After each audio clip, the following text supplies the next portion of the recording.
Good morning, good afternoon. Welcome, everyone. Thank you, everyone, for joining us. Thank you, everyone, for watching later.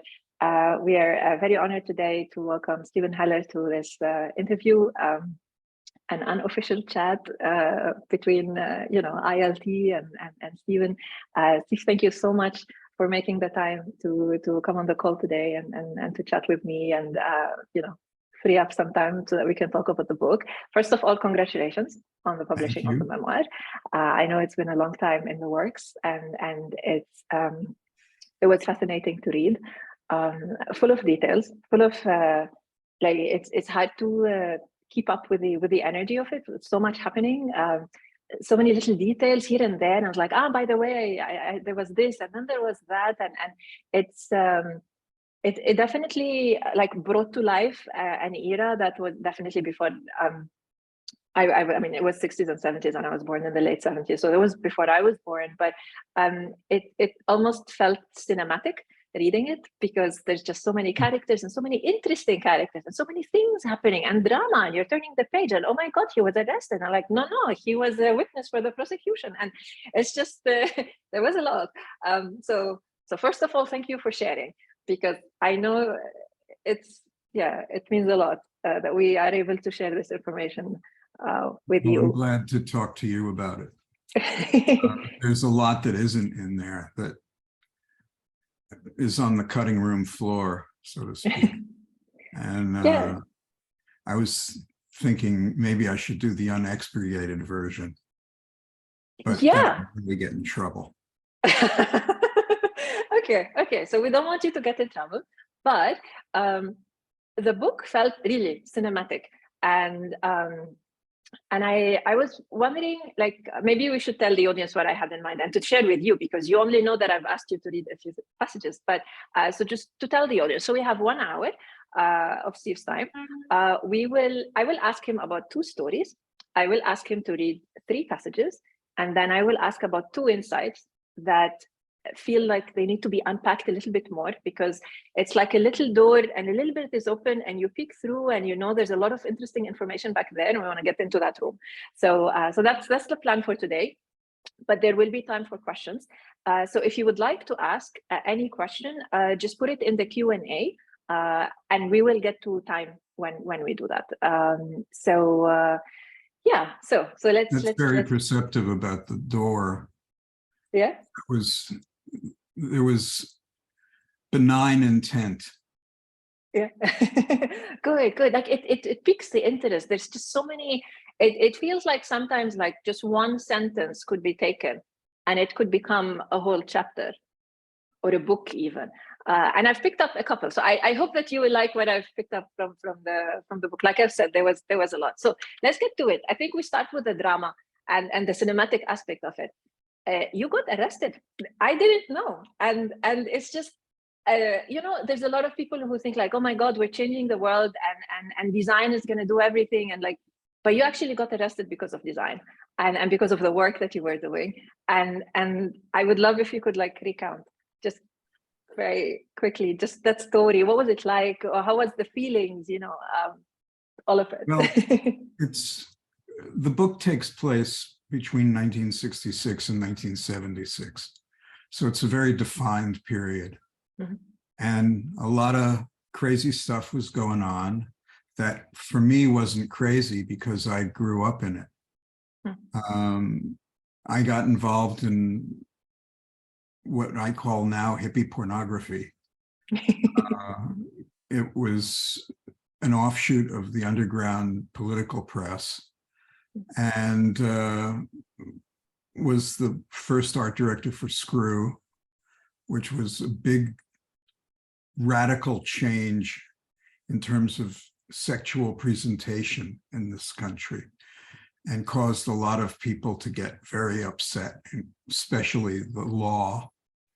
And from there, I co-founded a paper called the New York Review of Sex, New York Review of Sex and Politics, New York Review of Sex and Politics and Aerospace, because I was 17 years old and I was naive and I was still a baby. I mean, for part of that time, I was still living at home.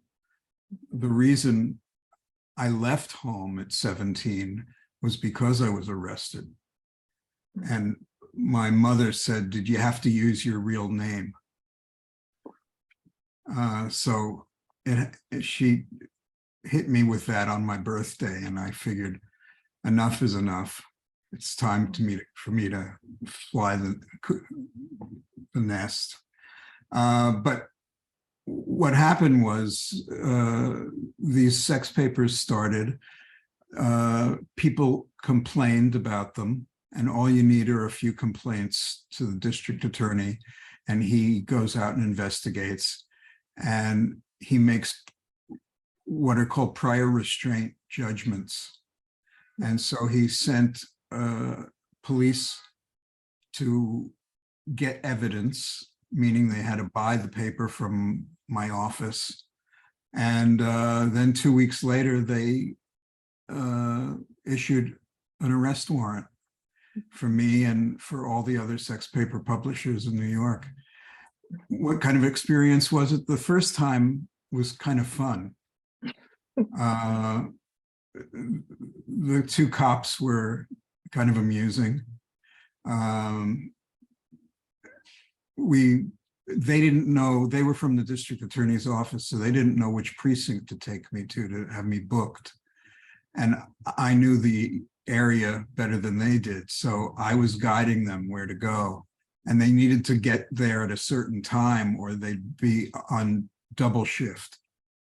So I took them by pure accident to a place that I thought was a precinct house, but it was really the police athletic league.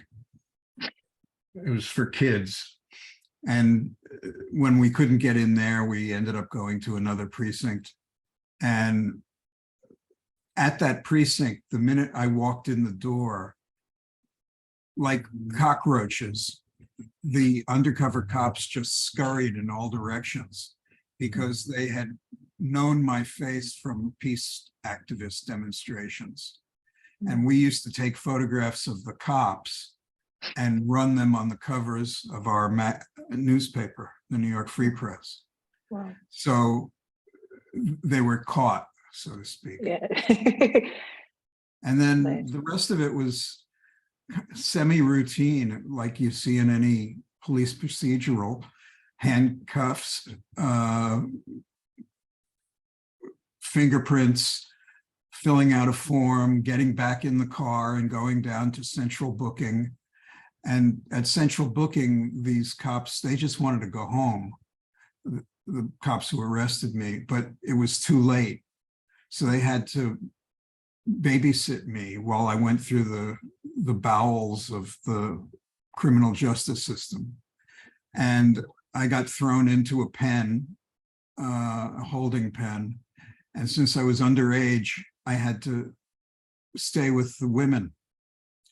And many of those women were sex workers. And there were lots of laughs, and they thought I was a joke. And so my long ponytail, which I had at the time, was being tugged on in many instances. And then I got spit out into the courtroom a few hours later. And basically, a lawyer got me off on my own recognizance. And then I got arrested a second time a month or so later. And that wasn't as much fun because I was no longer a minor and I had to sit in the holding cells with the other porn paper publishers who were much older than I. And all these vagrants and petty criminals. And it was not a pretty place. There was one toilet in the middle of the cell, and they served food rarely, but when they did, it was bologna sandwiches. And since then, I can never smell bologna without getting sick again. Oof. Yeah, that was not in the book. No, The bologna sandwich. No. Wow. Wow. Yeah. I mean, I guess it's one of those things that at the time is a bit terrifying, but then afterwards, it's a bit surreal as well, no? It's surreal. It's like any new adventure. I mean, there are so many life-threatening adventures you go on or put into without you knowing it. And while it's happening, terrified is the right word. And then after it's over, it becomes a big joke, or it becomes the meat of a story. Yeah. So I'm glad I had that story to tell. Yeah. Yeah, I picked that one to start with because like there's a theme that I am trying to unpack at some point. We'll get to it. You will see why. But it's quite it was fascinating, but also it's one of those page turning moments in the book. Like my God, what happened? How? And in my head always it was, but he like this, and it's amazing because it didn't stop what happened later in life. That it somehow didn't impact negatively the events that would happen later. I mean, that's what the history says, no? Well, it didn't hurt me much. Yeah, I was glad. I was asked to leave NYU in part because of Screw. But other than that, it just became a conversation piece. And, you know, I even wrote about it in the New York Times. So, you know, terrible. I'm reading a book now about a guy who spent a lot of time with mobsters, very famous mobsters. And after 15, 20 years, it just became story.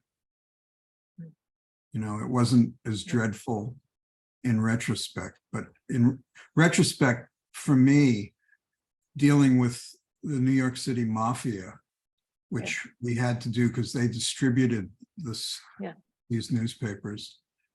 You know, if I were not a naive, wet behind the ears kid, I should have been terrified. Yeah. You know, these were guys who had guns and had no compunction about being cruel. Yeah. But it's almost like because it was that period that, you know, the 60s and the early 70s and everything happening in Vietnam back then, and, you know, and civil rights and all of that, like that is a very turbulent time when it comes to politics. It's almost like, did you really live in that period if you did not get arrested? What were you doing? You know, if it almost feels like if you really wanted to be an activist in that period, you were part of, you know, that group that was pushing the envelope, that was questioning things, that was, you know, raising the voices and asking the tough questions, and of course paying the price by being hauled into, you know, a jail cell for daring to publish what is now not something so controversial.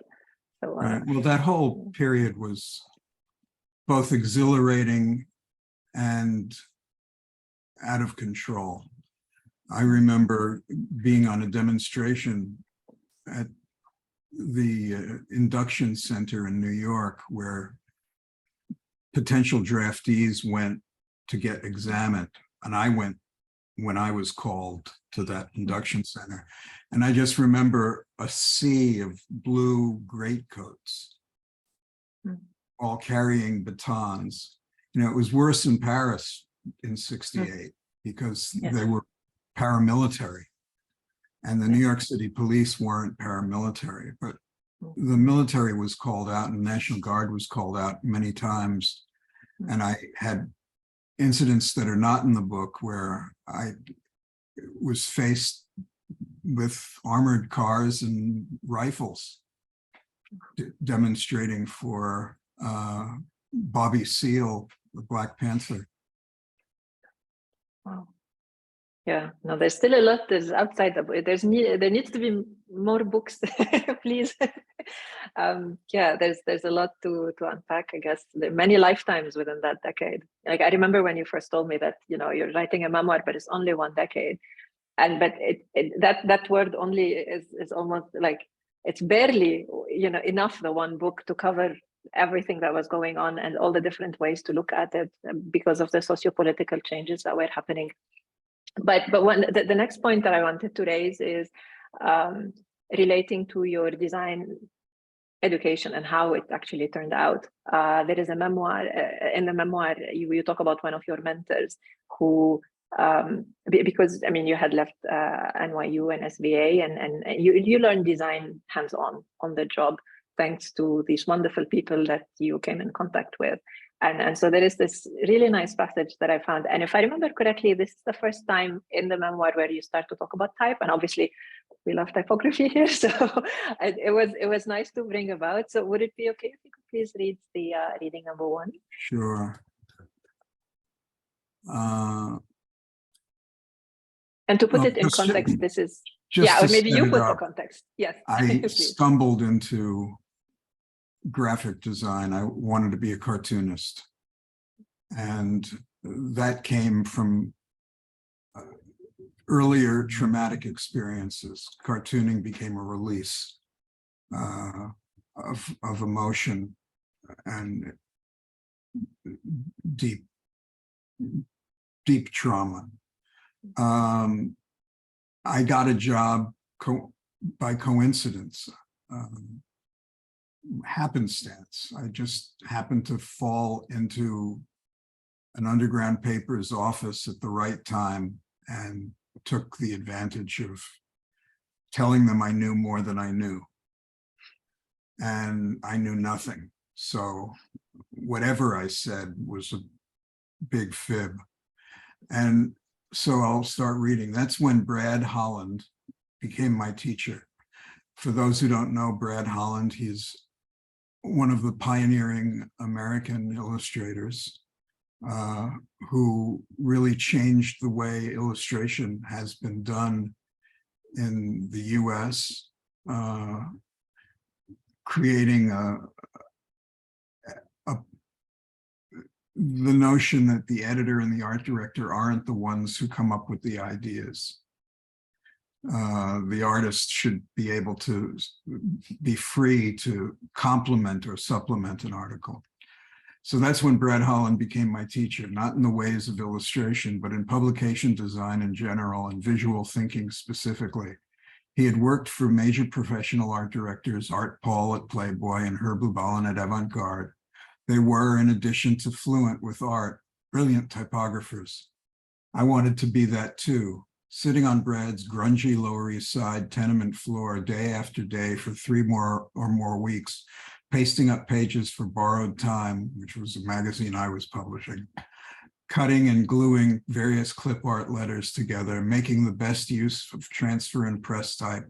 I learned aspects of type use I hadn't appreciated before. Notably, I learned to achieve expression through letters and their accents, voices, and pitches. That is, the expression that different faces bring to text and headlines. I can't say that I became good at typography, but I became aware of the nuances that make it personal to each designer. Thank you. Thank you. I actually don't have a question, but I just love the passage so much. And it's such a good introduction to what really is at the heart of typography. You know, just like by the way, this is it. This is the heart of it. This is really the whole point of its purpose, other than to be read, obviously, but there is that part of expression. And so I just wanted to highlight that love of typographic expression that we see in that paragraph, because you put it to quite good use in another instance. This is where we get to story number 2 that I will ask you if you could please tell us a little bit more about. And that was when you were subpoenaed to be a hostile prosecution witness in Kansas. And so if you want to tell a little bit more about that story and then how you actually managed to get through that. I will, but I don't think you gave me that excerpt. No, no, we're not supposed to read that. This is just, if you could tell us a little bit about the story. This is well, in between the readings. The story was, there was a lot of litigation going on. The First Amendment was about pornography was very vague. The Supreme Court basically threw it back to the states and said it's community standards that govern whether something is pornographic or not. And in New York City, which is an island off the coast of America, things are more liberal. And even though New York has had its share of clampdowns on what they feel was vice, it still is an open city. And so the federal government wanted to nail Screw. I had already gone through the courts with the New York Review of Sex, and we had to fold our paper because we just couldn't afford to do it anymore. Also, I was called by our distributor, the only person in New York that could make a sex paper fail, because there was not very much sex in it at all. And I had left Screw. I had left the New York Review of Sex, went a couple of other places, came back to Screw as art director, and stayed for a few years and left again, this time for the New York Times. And my first or second week at the New York Times, I was served with a subpoena to appear in Wichita, Kansas, which was the hub of the US postal system, in a case, the federal government against Screw and its owners, Al Goldstein and Jim Buckley. And I was called as a witness against them. What they didn't realize was I had been planning this for years, and I'd hire really great artists and illustrators to do issues of Screw covers and interiors. I even asked Salvador Dali once, but he loved money so much, the amount that I was offering didn't turn him on. But he considered it for a week. And so I was called to Wichita. I accepted the subpoena. I went. I had spoken to Screw's lawyers beforehand, and they said, well, we'll just go through issue by issue and show that there's socially redeeming value in each of these issues. And the socially redeeming value didn't have to be a lot. You know, it's like if you looked at the ingredients on the back of a food package, it'll say protein 30%, something else 10%. You could do that with Screw and say crud 25%, obscenity 90%, socially redeeming value 2%. But at least it was on the package. Yeah. And as the district attorney who was prosecuting the case went through all the pages that he was showing as examples of socially irredeemable material, when it came, and I was on the stand, and I would have to say, yeah, it's pretty awful. But then our lawyer got up and showed his group of pictures, and I could say Brad Holland worked for Time Magazine, the New York Times, Red Book. Philippe Weisbecker was a New York Times artist. I just went down a long list of everybody who appeared in the issues. And presumably, that was one of the reasons why the jury came back with such a fast not guilty verdict. Yeah, I thought that it was quite a nice journey to see how good design and good art direction and bringing in, you know, these amazing illustrators and the attention to typography and all of that was sort of almost deliberation. No, it's a way to be able to let you publish what you wanted to publish, and that's why I connected those two stories together. That the love for design and typographic and artistic expression actually serving to liberate society, like really when it comes to a court of law. It's not just the perception of liberation, but it's actually by law, like de jure, not just de facto liberation, but de jure liberation, that you won in a court of law the ability to speak up, whether it is about sex or pornography or politics or whatever it is, just because design came and actually made that happen. Yeah, what's interesting was it could have gone in either way. It depended on the jury. When the jury came back with that verdict, Goldstein was so happy he invited all 12 jurors to New York for a weekend. Is he allowed? Well, the trial was over. Was over, so you could, okay, nice. Amazing. So he gave them a weekend in New York, going to plays and all sorts of things. Wow. Very but also, but also it became a precedent in US law, because US law is not, it's heavily based on precedent. And so you have that precedent that you could push the boundaries of what you are able to say, because design came and was supporting that freedom, the Supreme Court still went by community standards.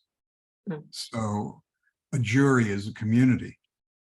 So they determine the standards. It still meant that if it was a different jury that was impaneled from the same city, it could have gone another way. I mean, that's the fascinating thing about American law. Yeah. Precedents, as we've learned recently, don't necessarily stay in place forever. Yeah, and especially if the Supreme Court is highly politicized and handpicked to deliver certain results from the get-go. Yeah, that's a topic for another talk. That one we sit and cry. Okay, would it be possible to move on to reading number 2, please? This is another chapter in the book and another part of your journey, and I actually do have a question about that one. Okay, well, to set it up, the reason I became aware of underground papers was the East Village Other, which was the largest underground paper in the US, 50, 60,000 subscribers. It was considered contraband by the US Army. So if it went through the mails, it couldn't be delivered to soldiers in Vietnam, but they managed to get it anyway. It was my goal when I was 14 or so to be part of East Village Other.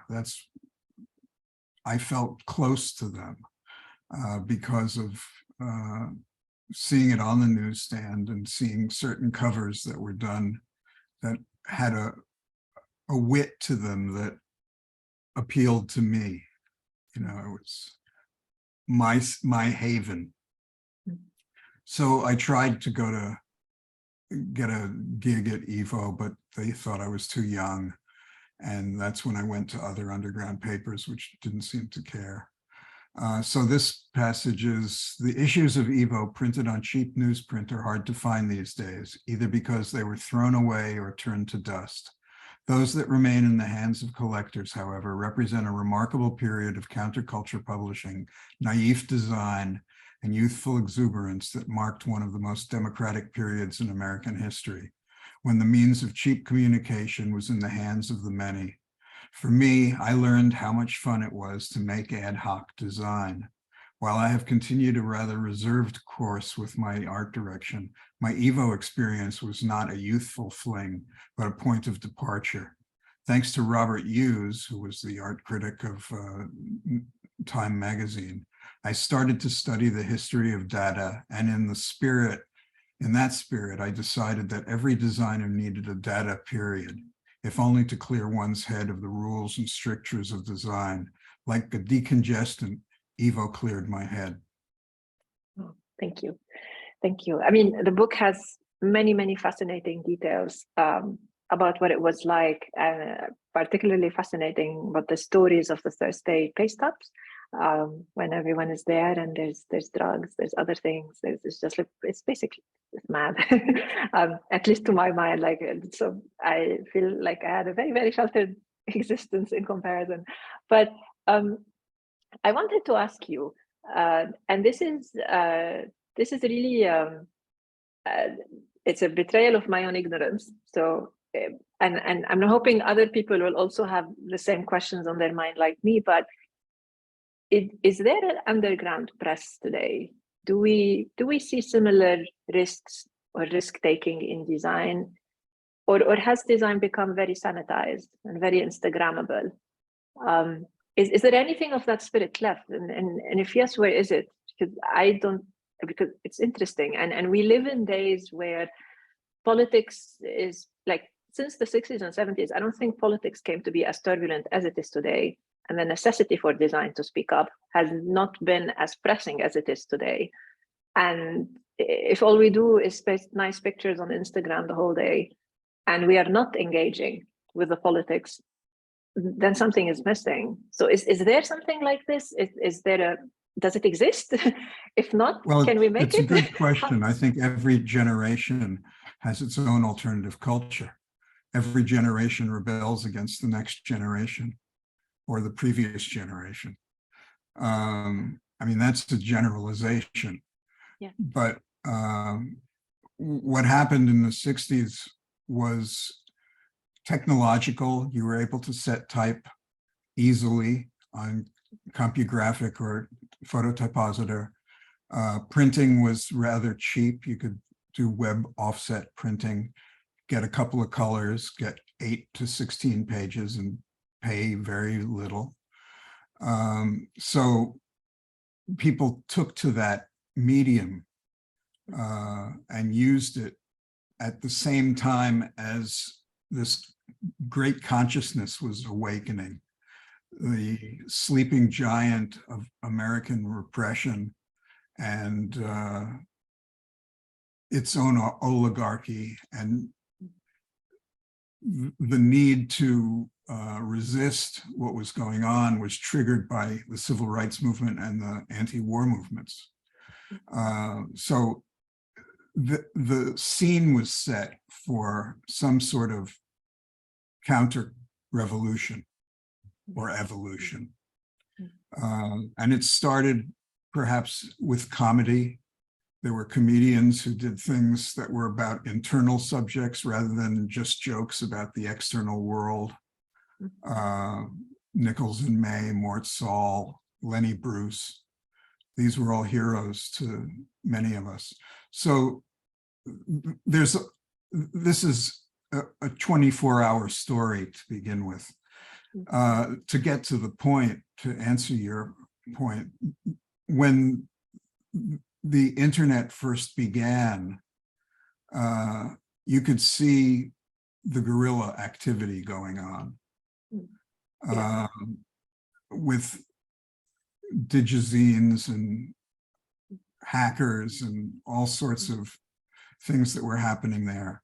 Then all of a sudden something happened that shocked many of us who were too complacent to have predicted it. But the right wing took over the internet.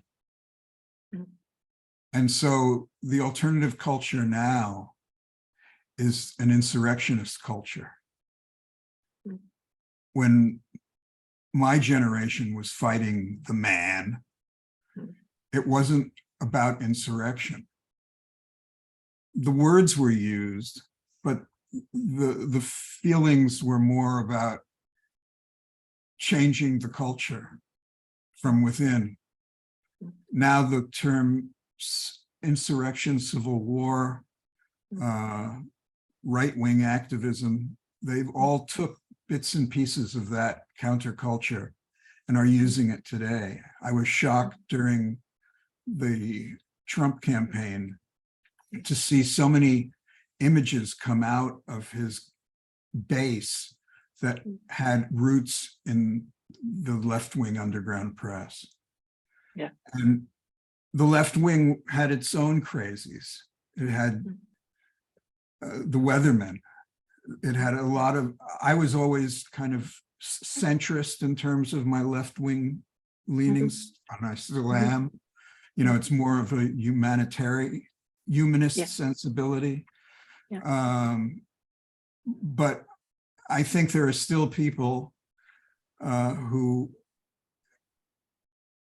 intervene and in the political discourse and do it in ways that hopefully will reach out to others and engage them. The older people like me from my generation are doing things like writing postcards to people all over the United States by hand, telling them to get out and vote. So it's not you, it's using counterculture techniques, but it's not counterculture anymore. Exactly. And I just wondered about just the role of design in everything happening today, the way that we could see it in your memoir. And I think there's quite a lot of designers doing something, particularly when it comes to election time. But it just feels like there is more, that needs to be done. There should be more. Yeah. We have the media at our disposal, but the opposition has the same media. And, I finished reading a book recently about, the title is something like, "So This Is How the World Will End." And it's about hacking all the way from the early days of hacking computers to the current age when Russia could press a button and turn off the entire power grid of the Ukraine. Yeah. These are terrifying ideas and terrifying realities because they're not very far. Yeah. No, it's not very far from what we experience today. The next war is cyber, the real one. It's it's scary times. But anyways, I think we can sit and talk about design activism as a separate talk. Like I said, there's all these doors you pick through, and you want to spend more time in, but there's so much. So could we then maybe move to the third reading and another mentor? This will be the final reading. Then I'll have two questions, then we can open to the audience. Okay. Brad Holland was my mentor, and that was a chapter called My Mentor. Yeah. A few chapters later is my other mentor. Yeah. And it's Dugald Sturmer, who has since passed away, sadly. And he was the art director for a left-wing magazine called Ramparts, which, along with the Evergreen Review on the East Coast, Ramparts was on the West Coast, were the primary well springs of alternative information. So there was fake news in the 60s. There was also ignored news. Certain things weren't covered because they were unbelievable that they would happen. And that's been true throughout history, of at least modern history. So Dugald Sturmer was the art director of this magazine that I would get in the mail every month. And it would teach me lessons about American politics, American institutional structures that I wasn't getting in school and I wasn't getting from the newspaper. So I wrote, Dugald's validation for me as an art director was one of the most significant accolades I could earn. I routinely put Dugald on my mailing lists of various underground newspapers, including Screw, and those that I art directed. I thought that he would either be disgusted by them and write me a note to cease and desist, or he might be impressed and even say so. At worst, he could ignore my mailings entirely. Unfathomable as the second option was to me, that's exactly what happened. The first letter he wrote to me produced great joy, one of those high points in life you hear about but rarely experience. Dugald's acknowledgement of the value of my work gave me the wherewithal to continue doing it. I used to call him Duke, and he used to call me Pard.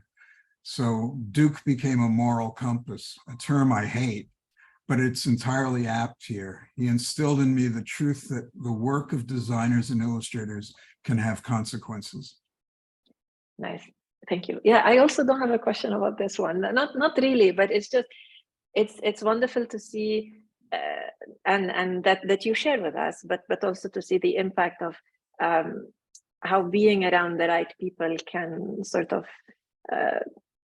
how do you say instill in you the intellectual curiosity to foster it, to support it, and to sort of become the moral compass. It's really nice that you say that of him, and also to see just these pillars, in the story of these great figures who came and were part of your life.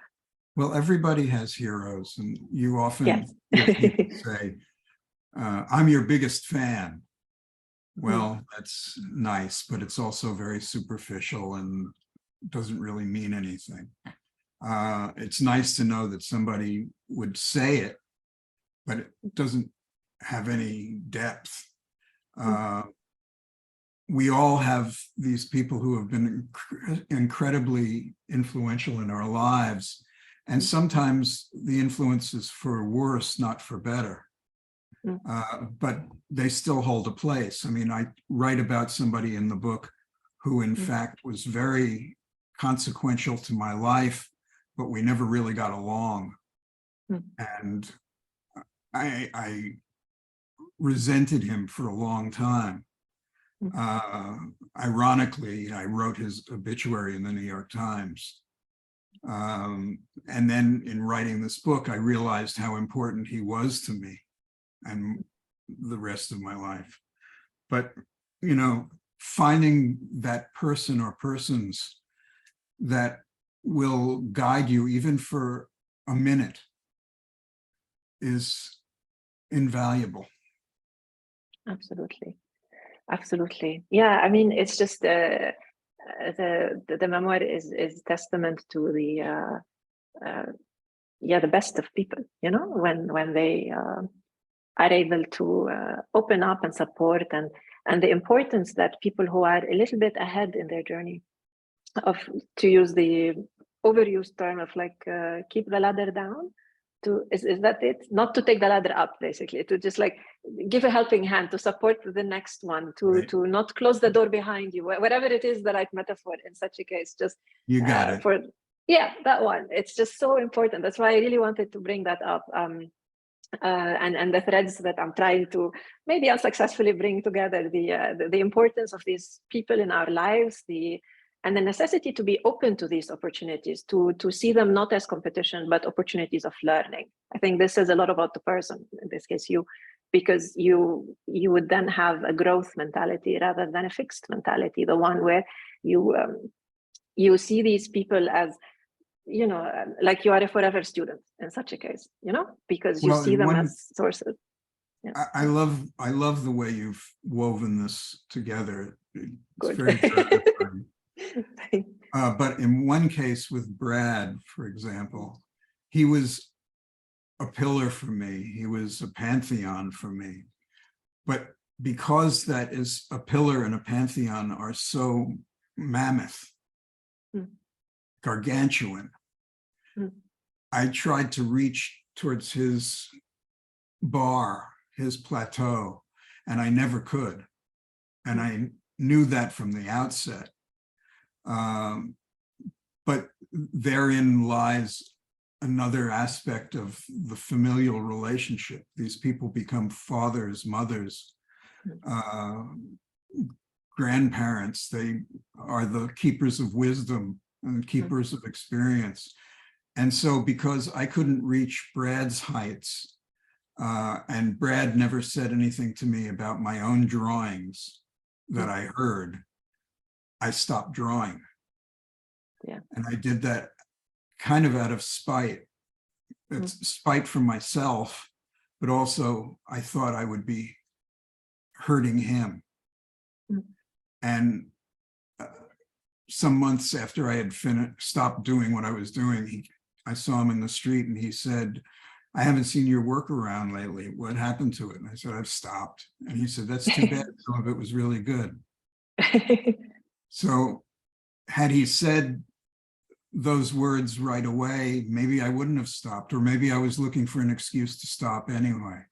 But it's unbelievable, no? Just a few words that sometimes, people need the validation, I think, at any point in life, right? Yeah, and They you don't need know to what hear. words they are. They're words that Yeah. unlock the doors in your head. Yeah. Oof. Yes. Okay. So there were two insights. There's sort of questions I want to ask, but it's not like I want to just unpack a little bit more of this. Because like when we're looking at your journey between what you termed, hippie pornography to the New York Times, it's a bit, like it's a bit of a trajectory. and if this were a movie, you ending up at the New York Times would be a plot twist, right? Because this is not what you expect the writers to put in that movie, And so there is in one place you say, as for me, had I not been Screw's art director and been given the freedom and encouragement to learn my craft, I would not have gotten my job at the New York Times. And I would love to just if you could just elaborate a little bit more on that and put it in context and just show us that character arc, and how that sort of came about. Not to tell the story necessarily, but you know what I mean. Yeah, I know. It's a funny arc because while I would never have expected it to run that way, in fact, I never expected the end destination to be the New York Times. I knew a lot of people who were working at the New York Times, and the art director of the op-ed page where I first worked was the same art director who hired me for my first job at the New York Free Press. It was the same person who I mentioned a moment ago I resented. Yeah. So there were a lot of curious coincidences, or if you're a fatalist, there were curious twists of fate. Yeah. And I tend to think of it as a kind of divine intervention. I'm not a practicing religionist, but I actually believe in those things, that they happen. And if I didn't believe in it, I think I'd go mad. But it went from knowing all the same people and working with them on these publications, and they kind of inched their way into the New York Times because J.C. Suarez opened the door and let them in. And once they were in, they weren't pushed out. And it just grew from there to the point where today, New York Times is the epitome of art direction, art directors, and sometimes radical expression, and sometimes just great professional expression, all the time on a high level. Yeah. So the fact that I had worked for a newspaper, even though it was a sex paper, but I had worked in newsprint, appealed to the design director, Lou Silverstein, and it appealed to the art director of the magazine section, Ruth Ansell, who put me in contact with Lou Silverstein. And he hired me because there weren't that many people around to hire. If it was 2 years later, it would be a different story, perhaps. But that said, there were 3 art directors from Screw that became art directors at the New York Times. Wow.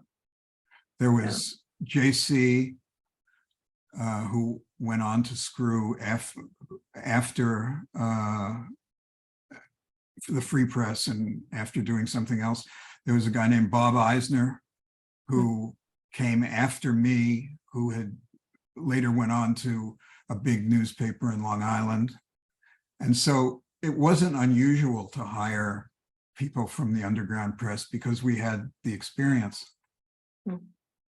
No, it's, amazing. One other insight, and I don't know if there is time because we're running a little bit out of time, but basically, you also mentioned that you had a great editor, C. Claiborne Ray, who taught me a lot about structure, particularly writing compelling beginnings and snappy endings. For those of us who like to write, is there a tip that you could share about those compelling beginnings and snappy endings? Because it just feels like the holy grail, One of my editors once said you should always start a sentence with "it." Okay. I'm not sure why. Try not to start a sentence with I. Okay. But Claiborne Ray was a desk editor at the obituary desk of the New York Times, and obituaries ran with a certain formulaic consistency. But they wanted to be more than formulaic. They were news stories, and they had to be, if not page turners, column turners. They had to inform as well as delight. With information that you wouldn't necessarily know about a person, or introduce a person who you wouldn't necessarily know was part of your life for so many years. You know, people who I was writing about were graphic designers and illustrators whose work people would see, but they didn't know the names. You know, like Ivan Chermayeff, who did, you know, maybe half the logos in New York City. So you're informing a public that doesn't know who they are, and you're telling a story. And Claiborne basically said, you know, in that first paragraph, you have to tell why this person is important.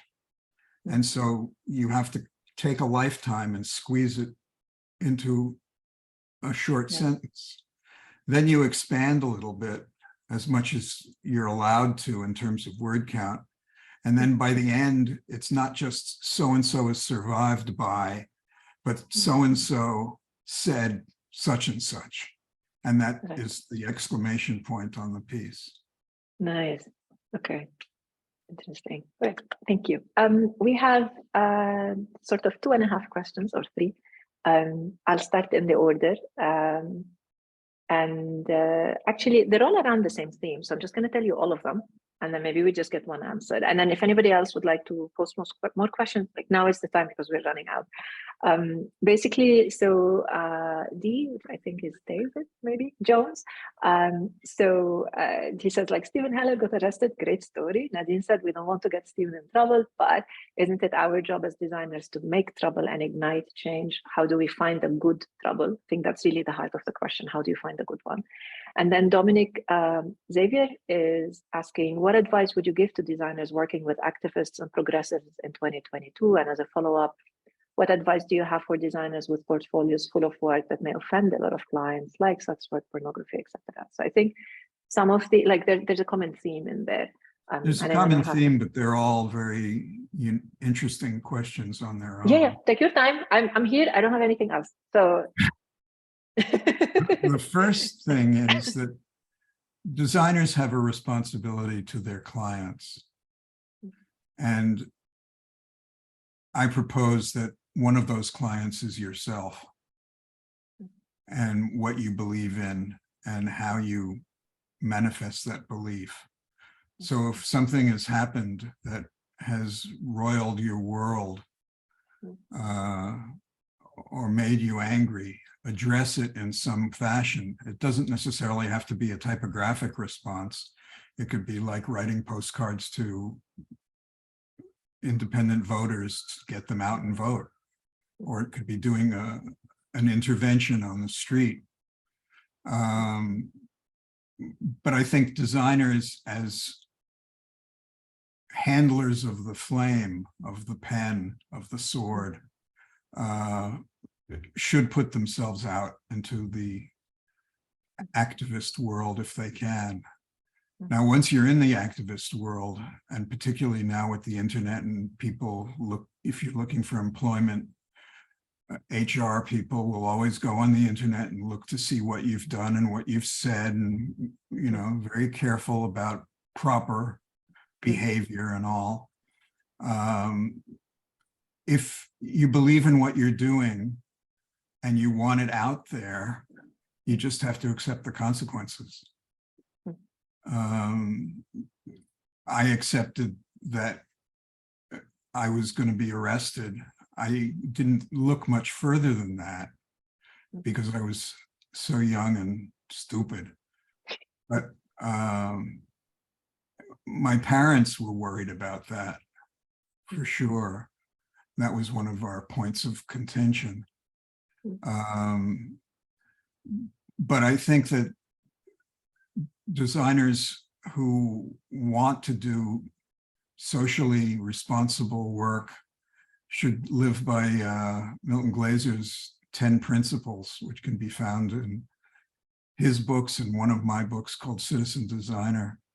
And one of the principles is do no harm.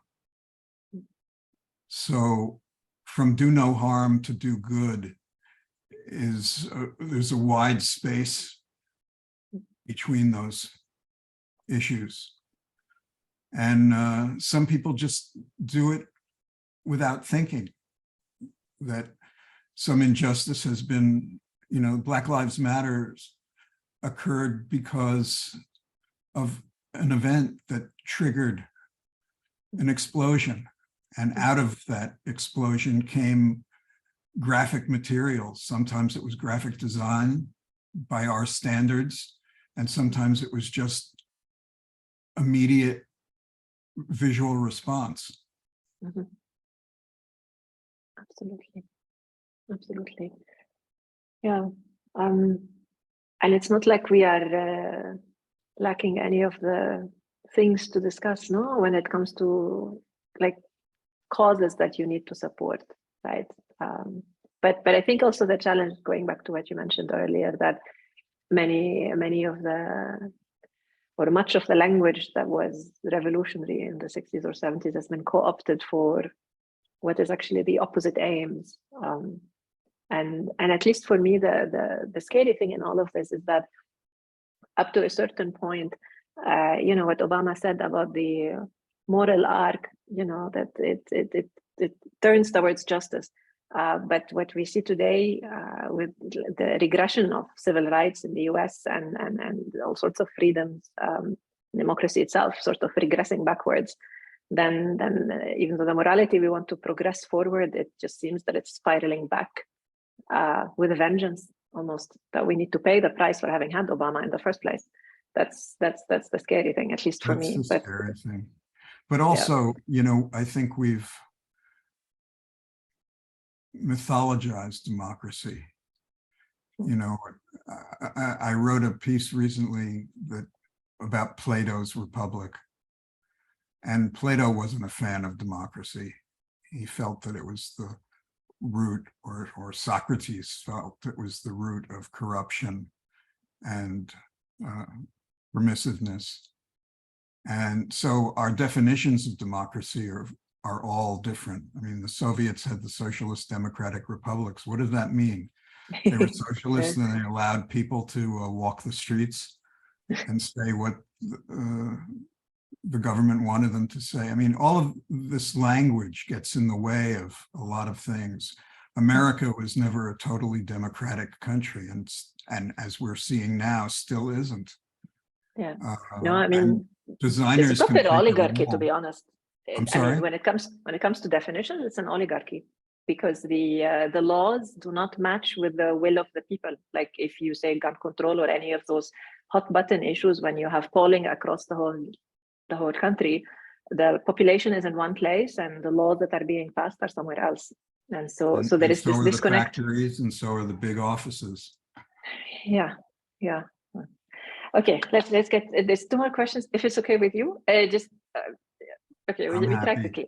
Okay, good. So we have a question from Anne Bassanas, who's a really good friend of mine. And she's actually watching this with her students from Belgium. And so they've put forward the question, should visual thinking be connected with creative strategies? How do you make that overlap? That's I'm adding, but that's the question. So should visual thinking be connected with creative strategies?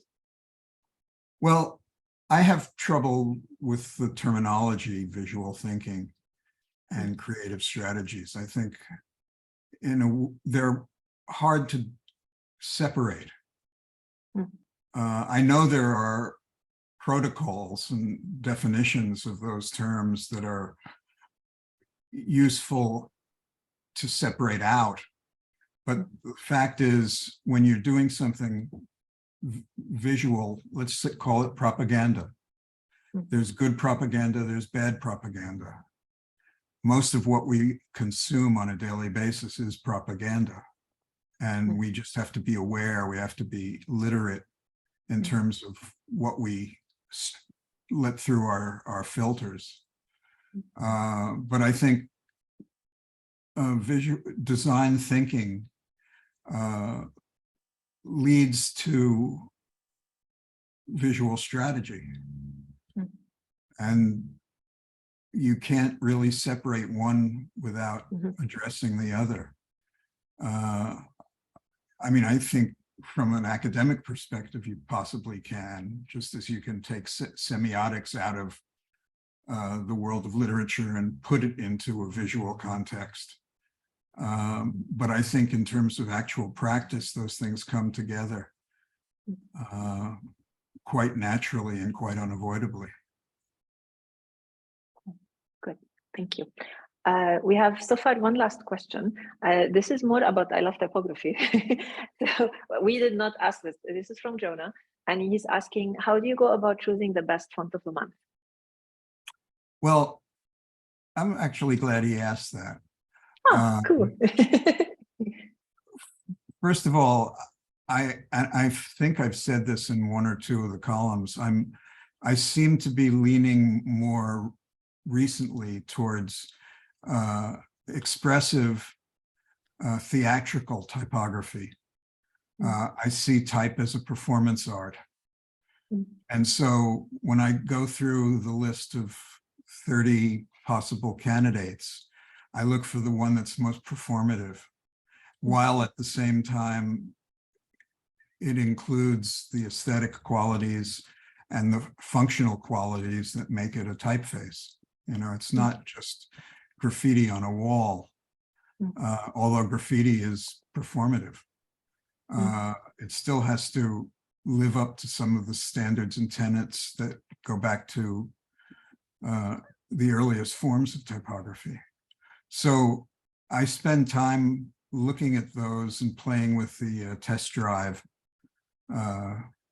mechanism. And if something hits me right away, like an ampersand, or in the recent one, I think it was the G that got me, then I try to figure out what it is that makes it special.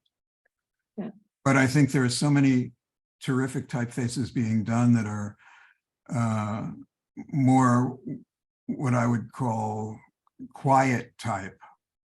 That's just not my passion. So I look for the noisy type. Yeah. I have a follow-up question on that.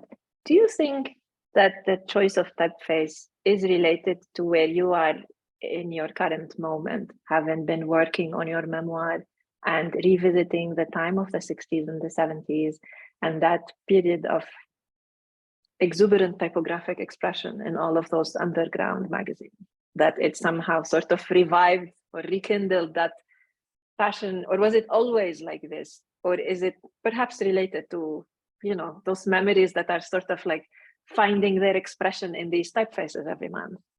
Well, I was never trained as a typographer or anything having to do with type until I met Brad Holland. And then it was, I mean, I used to blow up typefaces from an MTSD computer keyboard, blow them up to 35 or 45% and use those as headlines. I didn't know what a headline was. So I've always had more of a proclivity towards theatrical type because it kind of said design, look at me, play with me. Until I got interested in the Neue Typography and saw how that worked to condense people's options while at the same time express a dynamic quality.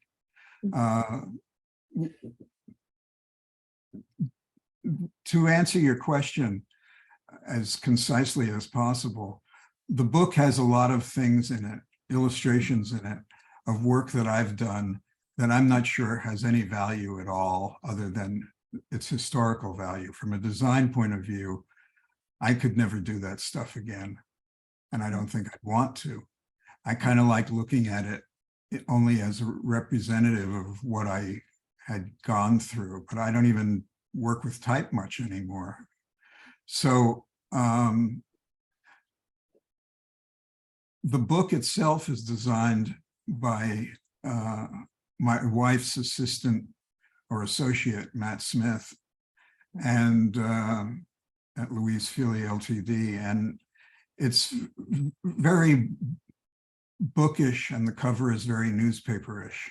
In fact, I love the cover because when you see it photographed, it looks like it's just a stack of newspapers. And so the memoir hasn't rekindled any particular love for what I am interested in now, or it hasn't snuffed out any of that fire either. Okay, cool. Okay, good. I was just curious, but it somehow, because when I was reading the book, your choices of typefaces sort of made sense. If only because it introduced to me the like that playful background that you had with type experimentation and all of that, and art direction of all of those magazines, and it felt more like now it all makes, like now it sort of completes the picture, at least in my head. Because like John and I, we're always like, what will he pick this month, and then sometimes John like, I think he's gonna pick this, and I'm like, no, he picked this one, so we're always like, so it's always interesting to keep you on your toes. Oh yeah, no, for sure. No, and also like the reasons why you pick them, which is we always publish, so it's nice. Jean-François Porches, whom you probably know, he has a comment and or a suggestion that maybe every quarter or every year's time for font of the quarter based on past fonts of the previous months to see if distance changes vision. So I think maybe because we now have more than 1 year of of font of the month, is there any particular one that stands out, or would you go back and pick something else? That maybe we could do something like this. I don't know. Well, it's funny because I do keep them in a record, and I look at them from time to time to see whether I'm duplicating. Some of those faces tend to look alike, with the exception of a few tweaks. And there's nothing I would have changed. Good. Okay. Cool. The only thing I sometimes regret, or not regret, but sometimes think about is functionality. And should I pick something that's definitely more functional? And I usually say no. No, it's okay. There is time for that as well. No, there is, there is space for everything in type, and it's not just the crystal goblet. Like we love the crystal goblet article, but type is not just the crystal goblet. There's sometimes, sometimes you need the life and the expression, and it's not just about being the vessel. So why not play? Good. Thank you for everyone who joined us and for staying with us. Thank you, Steve. This was super fascinating. Thank you so much for taking the time. Is there any final thoughts you'd like to share, or maybe potentially will there be more books? I don't know whether there'll be more books, but more of those books. I have a book coming out in a couple of months called For the Love of Design, which is just a collection of essays.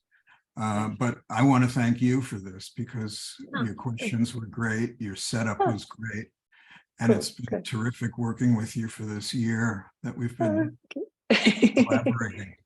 Yeah, no, thank you. No, it's a pleasure working with you. And like I said, me and John were always like, it's always a highlight at the beginning of the month, and we always tell the foundries, and they're so excited, and it's always a good thing to have an expert eye, and we value so much your contribution, and we love that we collaborate with you. So definitely here's to many, many more months of the month. And thank you again for the time today. And yeah, I look forward to our next conversation, either in person or on Zoom or somewhere.